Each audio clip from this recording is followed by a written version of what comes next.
buy some jewelry because I like these jewelry stores. Yeah, but tell me why you're here. For Preeti Zinta. Yeah, we love her. She's amazing. Here, so just wanted to know more, and I have been actually their customer. This is also from PNG. Could you tell me what brings you here today? PNG Jewelers and Preeti Zinta. For stores like this to come to Fremont is of paramount importance. So we are very glad, and our community is so large here. They've been very, very supportive, and I'm sure the store is going to do wonderful. My name is Rajiv Sagyal, and I'm here to MC for tonight.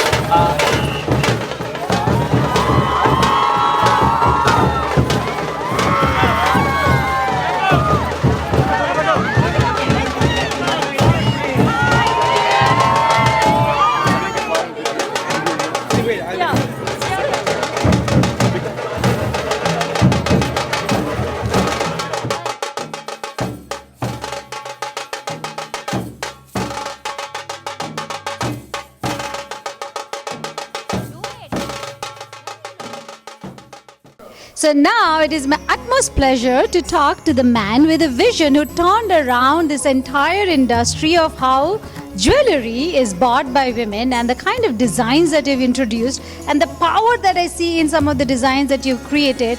Tell me, how is it feeling today to have opened your, how many, 60th store? That's very kind of you. Thank you. This is our 25th store and our second store in US in the Bay Area after Sunnyvale. And I'm feeling great. I'm feeling proud. It's a very happy moment for Indian company to be doing so well here. And I would really thank the entire team, the people of California to really believe in us and to buy from us. It's a very challenging task because once you're here and once you expand, people expect more and more from you. So the task really is to keep on innovating, to keep on improving your standards, to keep on delivering better quality, better service. So that's what PNG is all about today. And it's in today's market, what really is important is consumers are become very demanding. Designs play a very important role. I think PNG is really on the path of creating some very unique designs for its consumers.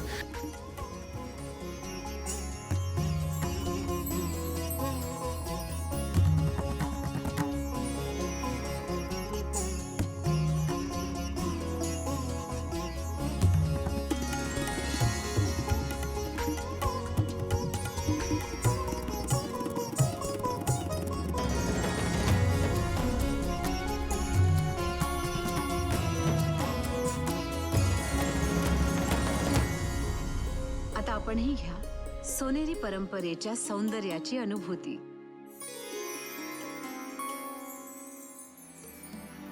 We will talk about all the jewelry and the design and all of that in a bit. But before that, can you walk us through your early childhood memories of how you joined that business and what was it like for you to come into a business that was owned by your own family? See, I mean, I was staying on Lakshmi Road, which was a busy street in Pune, and the store, our flagship store, opposite this house. So as a child, I had the memories of seeing my father, my grandfather, going in the store. During the festive season, I used to go to the store to count cash, which was like fun during those times. Didn't understand what it was all about, but going and counting cash, wearing some piece of jewelry, coming back home, and in the morning, mom used to do it back to the store. So if you say the connection with PNG got established very, very naturally right from young age. I was never forced by family to join the family business. So they were very clear that you can do what you want to do. You can be an engineer, you can be a doctor, or you can pursue a job somewhere. So there was never a force. But what I realized was, as I finished my schooling, I somehow got inclined to the business. I started liking it, and I happened to join PNG by really by chance because I was doing my MBA, and during my first year of my MBA, there was we used to export to Singapore and to a lot of Asian countries, and there was some issue with one of the orders in Singapore, and India is very strict on the foreign exchange laws. So I had to really go and intervene and see what was happening, and that was like my first entry into the business. I enjoyed the entire experience. I could go and talk to the people there and get the entire issue resolved. We got the payment back, and then this was my MBA first year, which was the year 1999. And then I somehow started liking the business. So I spoke to my folks at home, and then I spoke to my colleague and asked them, in my second year, can I just take a little time off and, since I don't want to work somewhere, can I just, use my time to start joining my family business? That's how I joined my business in September 1999. Now tell me this, is it somewhat of a challenge to work with your own family, or do you find it easier because they understand you, you understand them, or do you feel the pressure is a little bit more? Because the reason I'm asking you this question is gold is a tradition, and when you're holding on to the tradition is when you're a bit... It's a very unique answer. I would say now, if you ask me, now I'm enjoying it, but when I joined it, it was like a double-edged sword. See, when you join a family business, there are people who are going to say, "Arey, ye to hum bahut saal se karte the. Don't change it." It's also going to happen like people are going to be like, what is this new thing now? Aap naye aaye ho. So somewhere, but I was fortunate enough that when I joined the business, I came with the entire thing of, my first thing was the business was run very well. It was a business which was done on goodwill, very strong on consumer service, but the business was about people dependent. Har ek kaam ke liye there were people. So if this guy was not there, this work couldn't happen. And my whole thing was, we should not be people dependent. We should be system dependent. And luckily, my folks understood that. So they said, what, if you think so, let's try it. We'll support you. So the entire transition from being people dependent to being system dependent was what I would say was the chance which I was given. I successfully demonstrated that it can be done.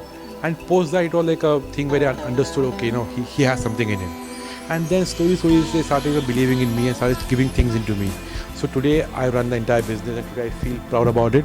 But I would say that it's been luck, and it's also been my demonstration to be able to prove to them what I was talking about. So today PNG is now system driven. It's functions like a corporate now, and that's what my vision was: to grow ahead in life, to sustain a business. After you had to be system driven. You had to have processes. And people are going to be doing a particular job, but the job should be so well documented that if the person is not there, somebody else is there. Work should go on. I think the biggest success what PNG has achieved in the last 15 years, I think, has been being able to transform from family-owned to being family-owned but run professionally. And I think that is what I really had in mind, and I'm fortunate that my folks believed in that. And today, what you see the growth of PNG happening is because we could be able to transition from, ownership is different and different is management. And we could really bifurcate that. No, I can totally see that. But I want to ask you this. You've always had brand ambassadors connected to Bollywood. Raveena Tandon, Madhuri Dixit, and now Preeti Zinta, and Salman Khan. So do you go after a specific kind of people that would represent your design or your ethos or what do you believe in more? See, when you're growing pan-India, you are growing worldwide. You need people to endorse your jewelry. One part is, you need to have people who really share the same belief like you share. Like I said, we have different people endorsing us. So Salman stands for really good things. If you look at Salman Khan, or if you ask people what he's about, it's about he's being good to society. He does things which are bottom of the heart. So if you believe as a brand, we endorse that. Our whole tagline is Parampara Achhai Ki, where we say that if you are good, if you do good, people are going to be good to you, and good things happen to good people. Like they say, the power of positivity, the power of goodness. So that's what we believe PNG is all about. You can copy designs, you can copy the store interior, but what you can't replicate is legacy, honesty, trust, goodwill. Now all this is goodness. So I think that's how we got Salman Khan on board. We have Preeti Zinta today, to the US because we believe that she's someone who's got an international appeal to her. We have Madhuri Dixit, who stands for eternal beauty. So PNG is a brand which has stood test of time.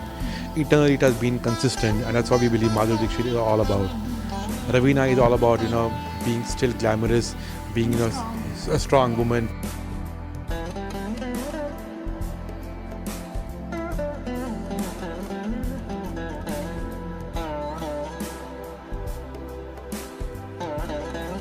Talking about strong women, your designs also depict that strength, that bold jewelry, right? You're talking about being bold and being you and being expressive. So tell me the sentiment behind the design of that and the women that represent it.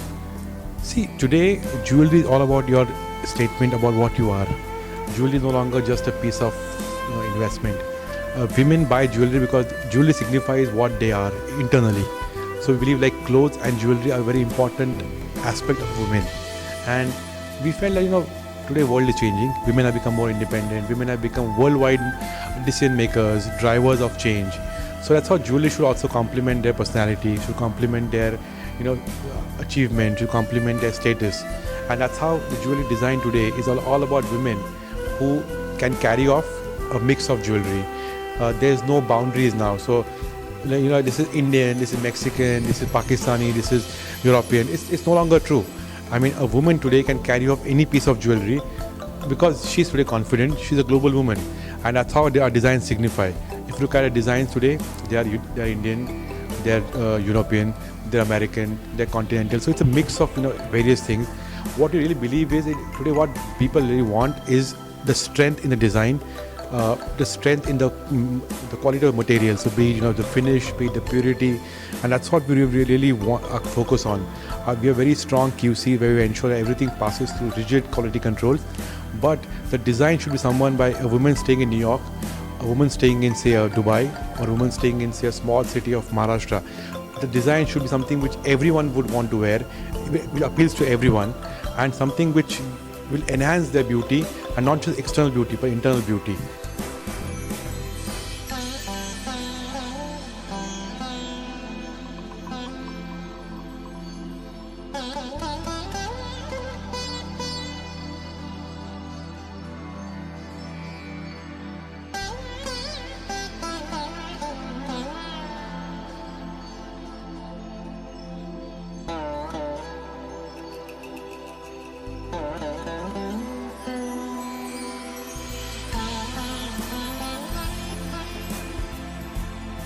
With the social media, I think everything is becoming seamless. Everybody sees everyone's design, right? And people living in some remote village in India is exposed to an international design and international jewelry. So you have to cater to that audience as well. Today, women are same everywhere.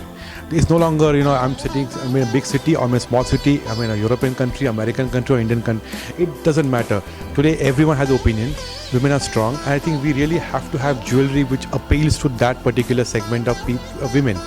And for them, it's not only about just having a piece to adorn themselves, but the jewelry also talks about a personality. It talks about what you are. It talks about your qualities. So it's very important for us to be able to design jewelry which is fashionable, which is adornable, wearable, but at the same time which talks a language. And that's where the language is common for any woman. Today women, like you said, because of social media, because of technology, are on same par worldwide. So there is nothing which is like this is only for that particular class. It's an equal playing field. Universal. Now, what is that one single most struggle or some obstacle that you have faced throughout this journey of yours? So I think it wouldn't be like a obstacle, but I would say, change is one of the biggest, I won't say struggle, but challenges every business face. You have to change as per times. You have to change as per region. You have to change as per the needs. And that's something which I feel is not a challenge, but it's something which I feel is also a strength which the brand has. And I would say why today we are relevant in say different countries, why we're relevant today in terms of market, is because we have been open to change. By change I mean not only the way you design, but the way you function, the way you serve people, the way you handle customers, the way you market yourself. It's every 2 years the new generation coming up. A new generation needs a new way of marketing, a new way of approaching, new way of selling. I think that's where our strength comes in. So I would say the challenge is also to accept change, to evolve with change, and to be able to live with change and to change for good. Brands, become very stubborn when it comes to change, and that's where brands or companies will start seeing a downfall. So I think for any company, any field you are in, as long as you are market relevant, as long as you are in tune with what's happening in reality, I think you will do well. And that's how I think PNG today is, because being so old with 185 years of experience, PNG today is still young. It still wants to learn from the market, learn from consumers. Now tell me, where do you see PNG in the next 10 years? Let's say 10 years we are talking, what is it that I would be expecting? Good question. We always talk about 5 years. You asked 10 years, so I think I would first say in the next 5 years the plan for PNG is to be a public company. By that I mean to be, we are having 55, 60 stores. We should be in revenues, we should be a plus $1 billion. That's why I started saying 60. Yeah, and then post that in the next 10 years, PNG should be in all the continents of the world. Be it Europe, be it America, be it Middle East, be it Africa. It should be a brand which is admired for its quality, admired for its principles, ethics. Design always there. But I feel, you know, a brand should be really admired for what it stands for, its work ethics, you know, its principles.